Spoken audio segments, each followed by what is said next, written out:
আমার ভোরের স্বপ্ন সত্যি হবে?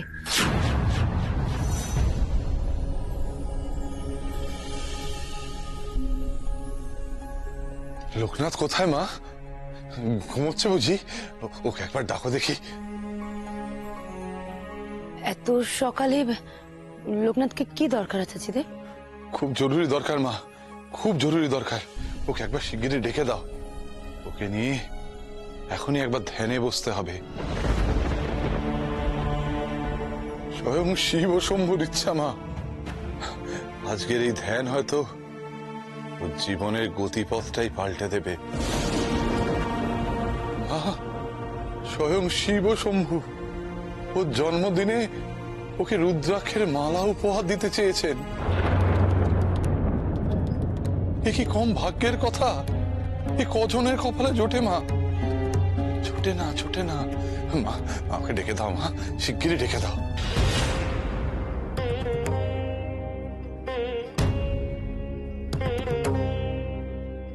আচ্ছা জিদের, আমি কয়েকদিন ধরেই ভাবছি আপনাকে কয়েকটা কথা বলবো, কিছুতেই সময় সুযোগ হচ্ছে না বলে বলা হচ্ছে না। কিন্তু আজকে যখন আপনাকে সামনে পেয়েছি তখন আমি সে কথাগুলো বলতে চাই। গুরুদেব, আমি জানি আপনি লোকনাথকে স্নেহ করেন, ওকে আপনি অন্য চোখে দেখেন, ওকে ভালোবাসেন। লোকনাথও কিন্তু আপনাকে যথেষ্ট ভক্তি শ্রদ্ধা করে। কিন্তু আচার্যদেব, লোকনাথ তো বাচ্চা ছেলে, ও সংসারের কতটুকু বোঝে বলুন দেখি? আপনি যদি দিন রাত ওকে ধ্যান জ্ঞান তন্ত্র মন্ত্র সাধনা এই সবকিছুর সঙ্গে জড়িয়ে দেন, তাহলে তো আমার ছেলেটা পাগল হয়ে যাবে। আপনিও কি চান না আমার মতো যে ও আর 5টা ছেলের মতো বড় হয়ে উঠুক, সকলের মতো খেলাধুলা করে সবার সঙ্গে মিলেমিশে থাকুক? কমলা, তোমার এই চাওয়া পাওয়া আমি অস্বীকার করছি না। মা হয়ে তোমার এই দাবি অন্যায্য কিছু নয়।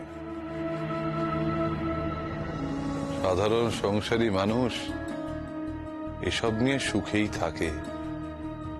কিন্তু তুমি তো জানো মা, লোকনাথ এইসবের জন্য জন্ম নেয়নি।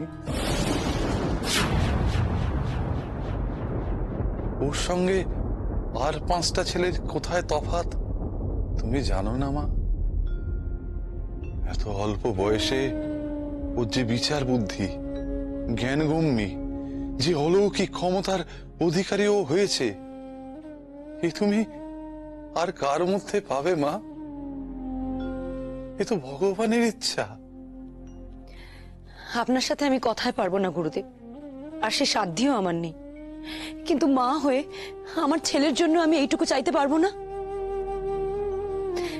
বারবার আপনার উপর ভরসা করে ওকে আমি ছেড়েছি, আর বারবার আমার ছেলেটা বিপদে পড়েছে, আমার মন কেঁদে উঠেছে। আপনি বলুন না গুরুদেব, আমার ছেলেটার যদি কিছু হয়ে যায় তাহলে তাহলে আমি কি করে বাঁচবো? আপনার কাছে আমি ভিক্ষা চাইছি, ওকে এই সাধন ভজনের মধ্যে আর টেনে নিয়ে যাবেন না গুরুদেব। তো হাই আপনার, মা ছেলেকে মা ছেলের মতো থাকতে দিন, আর আমাদের মাঝখানে আপনি আসবেন না। কমলা, ছি ছি ছি ছি, তুমি কার সাথে কিভাবে কথা বলছো কমলা? কমলা, উনি আমার গুরুদেব। আমি যা বলছি একদম ঠিক বলছি, এছাড়া যে আমার আর কোনো উপায় নেই। আপনি তো লোকনাথকে নিয়ে একদমই ভাবেন না, সবকিছু ভাগ্যের উপর ছেড়ে দিয়েছেন। কিন্তু আমি যে মা, আমি এত কিছুর পর কি করে চুপ করে থাকি বলুন দেখি? হ্যাঁ গুরুদেব, কমলার হয়ে আমি আপনার কাছে ক্ষমা চাইছি। অসহায় মা ভেবে আপনি ওকে ক্ষমা করে দিন, মনে কোনো খেদ রাখবেন না। আমি কিছু মনে করিনি রাম। তুমি অত উতলা হইও না। অমলার মনের অবস্থা আমি বুঝি। ও তো ভুল কিছু বলছে না রাম।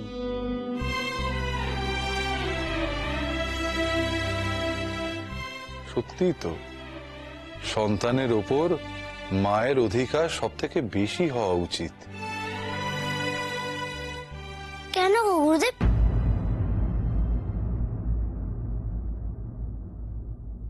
সন্তানের ওপর মায়ের অধিকার সবচেয়ে বেশি কেন? বলো না গুরুদেব। তোকে বলেছি না, সব সময় বড়দের মাঝখানে তুই কথা বলবি না। চ ভেতরে চ। কমলা, কমলা, শান্ত হও রাম, শান্ত হও। অত চিন্তা করো না, কমলার আচরণ খুবই স্বাভাবিক। সন্তান হারানোর ভয়ে সে সারাক্ষণ তটস্থ হয়ে আছে। দেখো, মানুষ তার অধিকারের লড়াইটা চালিয়ে যায়, কিন্তু ভবিতব্য তা কি সে খণ্ডাতে পারে? তা কি সম্ভব?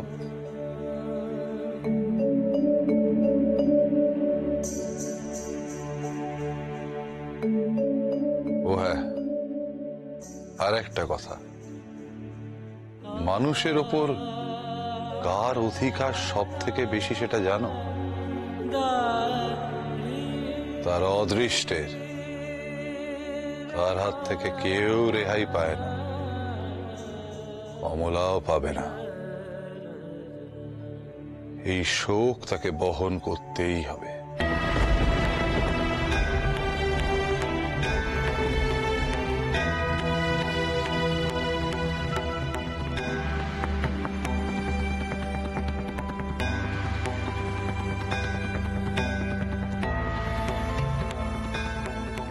মানুষের ওপর কার অধিকার সব থেকে বেশি সেটা জানো?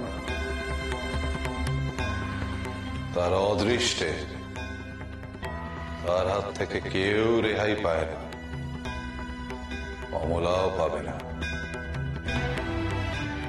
এই শোক তাকে বহন করতেই হবে।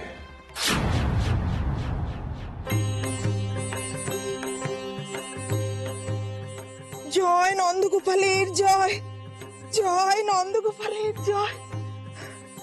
ওই তো ছোট বৌমা। ও বৌমা, এই গয়নাগুলো দিয়ে আমার গোপালকে আবার সাজিয়ে দাও মা। হ্যাঁ পিসিমা। ও বলি কি যে যজ্ঞের বাজার নিয়ে নিশি কখন ফিরবে কিছু বলেছে? না পিসিমা, সে কখন গেছেন। আমার মনে হয় আচার্য মশাইয়ের বাড়ি হয়ে উনি আসবেন। ও ওই তো নিশি এসে গেছে। ও নিশি, তুই এত দেরি করলি কেন বাবা? তুমি চিন্তা করো না, আচার্য মশাইয়ের কথা অনুযায়ী উনি যা যা ফর্দ করে দিয়েছিলেন যজ্ঞের উপাচার হিসাবে সবকিছু জোগাড় হয়ে গেছে। বাহ, তা হ্যাঁ রে, আচার্য মশাইয়ের সঙ্গে দেখা করেছিলি তো? হ্যাঁ, ফেরার পথে ওনার বাড়িতে গিয়েছিলাম দেখা করতে। তা কি বললেন উনি, কখন আসবেন? এমন তো কিছু বললেন না পিসিমা। সে কি, তা আপনি কিছু জিজ্ঞেস করলেন না?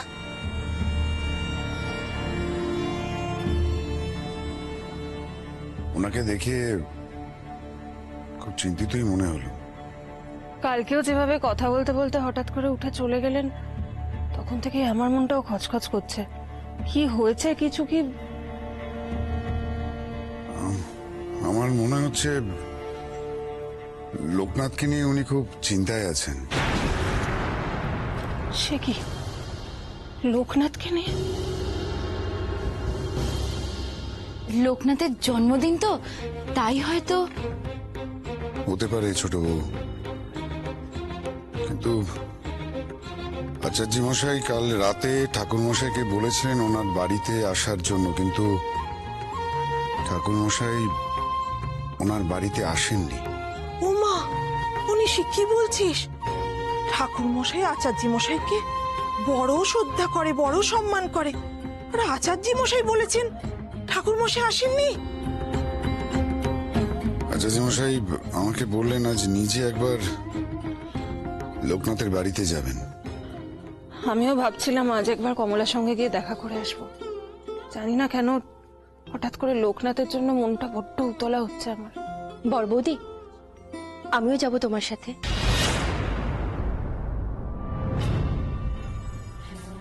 লোকনাথের জন্মদিন আমি লোকনাথকে উপহার দিতে চাই গো।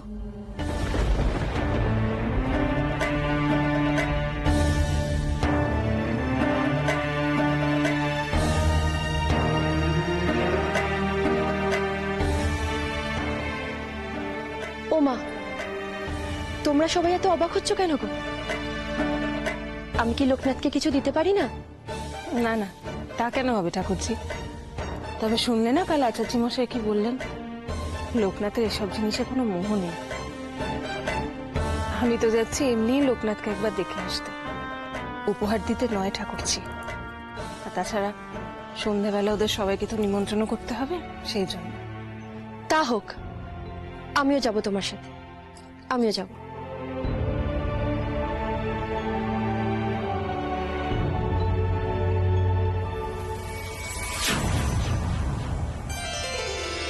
মা, মাগো কি বলছি পুজো কখন হবে গো? কবে রে বাবা হবে? একটু তর্স দেখি।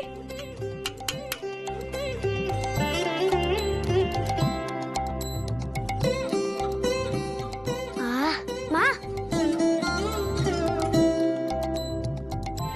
আমার যে আর তর্স হয়েছে না, কখন খাবো বলো তো? চুপ কর ভাই, আগে গোপালের পুজো হোক। আচ্ছা মা, গোপাল আর আমার জন্মদিন তো একই দিনে, তাহলে গোপাল আগে খাবে, আমি পরে খাবো। এ কেমন বিচার? দুজনকে একসাথে দিতে পারো না? শোন, পাগল ছেলের কথা শোন আমার। লোকনাথ, এই লোকনাথ! মিনি, তুই এসেছিস? আমি খুব খুশি হয়েছি। এই দেখ লোকনাথ, তোর জন্য কি এনেছি।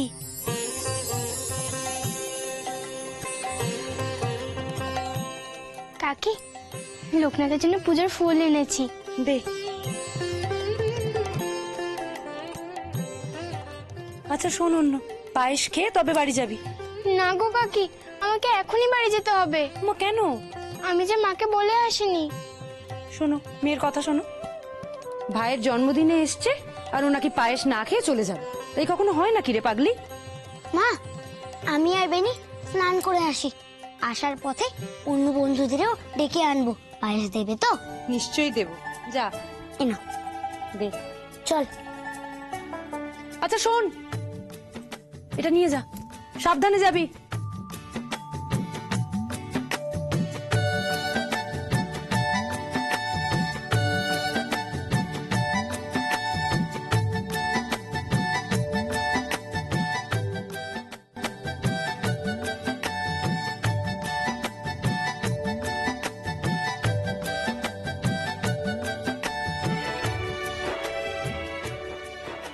বেনি, আমাকে না স্নান করে একবার গুরুদেবের কাছে যেতে হবে। জন্মদিনে প্রণাম করে আশীর্বাদ নিতে হবে। লোকনাথ, আমিও যাবো তোর সাথে। বেশ তো, যাস তবে। ওং নমঃ শিবশন্তায় করণত্রায় হেতবে নিবেদয়ামি চত্তানং সঙ্গতি পরমেশ্বর।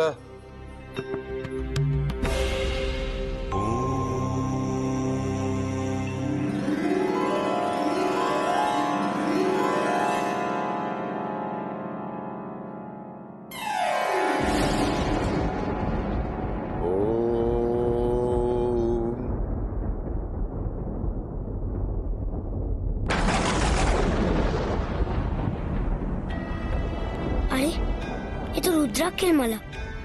এই মালা আমার গলাতে কোথা থেকে এলো? কি রুদ্রাক্ষের মালা গেল কোথায়?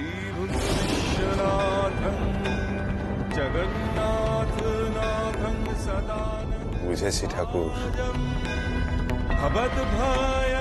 বুঝেছি। রুদ্রাক্ষের মালা কোথায় গেল আমি বুঝেছি। সবই তোমার ইচ্ছা ঠাকুর, সবই তোমার ইচ্ছা। জয় শিব শম্ভু, জয় শিব শম্ভু।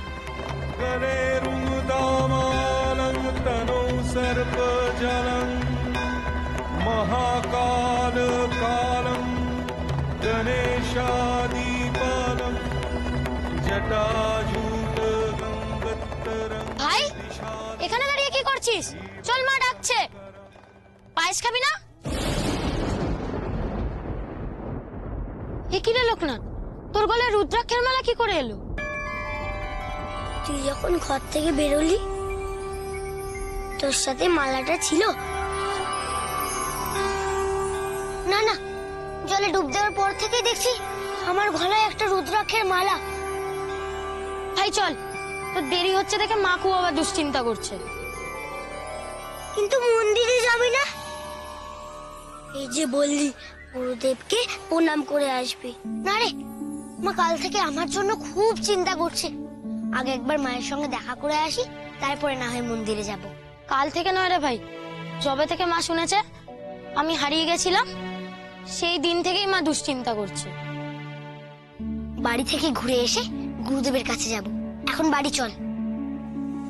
ঠাকুর, তুমি যে অন্তর্যামী, তুমি লীলাময়।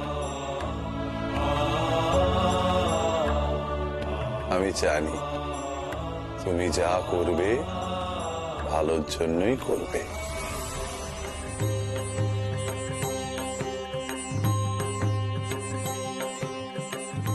কমলা, মা ঠাকুরুন, আপনারা ভালো আছো? যার জন্মদিন সে কোথায়? তাকে তো দেখছি না। কেমন আছো বাবা? ভালো। থাক থাক।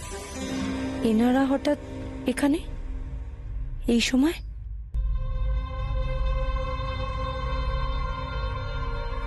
কি ব্যাপার কমলা?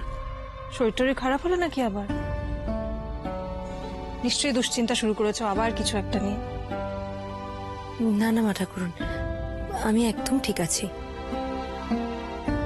আসলে কি জানেন তো, আমরা তো গরিব মানুষ।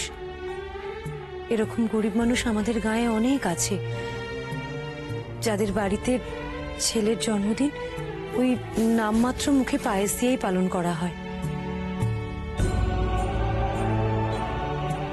সেখানে আপনারা নিজেরা এসছেন লোকনাথের জন্য এত কিছু নিয়ে। এই সব কিছু জানতে পারলে গায়ের লোক কি ভাববে বলুন দেখি? কিছু মনে করো না কমলা, লোকনাথ কি তোমার একার ছেলে? সে তো এখন এই গায়ের সব মায়ের ছেলে। আর তাছাড়া যে সকলের বিপদে আপদে এভাবে ছুটে যায়, তাকে নিয়ে তো সবাই একটু হইচই করবেই, তাই না? অত শত আমি বুঝি না, আমি শুধু একটা কথাই জানি, লোকনাথ শুধুমাত্র আমার ছেলে। মা, লোকনাথ, এসব কি পড়েছিস তুই? কেন? রুদ্রাক্ষের মালা। ওমা, তোমরাও এসেছো? কেমন আছো? তুমি কেমন আছো বাবা? খুব ভালো আছি। কিরে, বললি না তো? এই মালা কে দিয়েছে তোকে? বল সত্যি করে। না গো মা, এই মালা আমাকে কেউ দেয়নি। বিশ্বাস করো, জল থেকে ডুব দিয়ে উঠে দেখি এই মালাটা আমার গলায়। স্বয়ং শিব শম্ভু ওর জন্মদিনে ওকে রুদ্রাক্ষের মালা উপহার দিতে চেয়েছেন। এ কি কম ভাগ্যের কথা? এ কজনের কপালে জোটে মা? খোল, খোল মালাটা লোকনাথ। আমি বলেছি এই মালাটা তুই গলায় রাখবি না। খোল লোকনাথ। না মা, না, এই মালা আমি খুলতে পারবো না। না, তোকে বারণ করেছিলাম না আচার্য দেবের কাছে না যেতে? মনে নেই সে কথা? আমাকে তো যাওয়ার সময় বলে গেলি আমি নদীতে নাইতে যাচ্ছি। তাহলে? হ্যাঁ গো মা। ও, আজকাল আবার দেখছি মিথ্যে কথা বলাও ধরেছিস। এত করে বারণ করা সত্ত্বেও তুই আজকাল আমার কথা কানে তুলিস না। এত সাহস তোর! আমি শুধু দিন রাত কেঁদে মরি আর তুই তুই আমার কথা। কমলা, ও বাচ্চা মানুষ, ওকে এভাবে তুমি কেন বলছো বলো তো?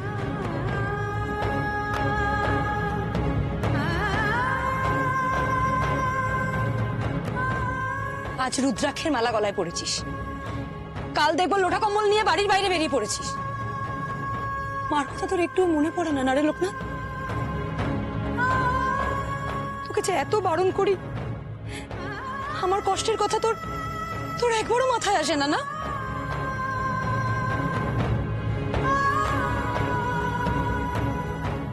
এতবার বারণ করা সত্ত্বেও তুই সেই আচাচি দেবের কাছে গেলি। মা মা তুমি কেঁদো না মা, তুমি তো জানো তুমি কাঁদলে আমার খুব কষ্ট হয়। ছাড় আমাকে, মিথ্যে কথা বলার সময় মনে থাকে না না? মা মা বিশ্বাস করো, আমি মিথ্যে কথা বলছি না। জল থেকে ডুব দেওয়ার পর আমার গলায় এই মালা ঝুলছে।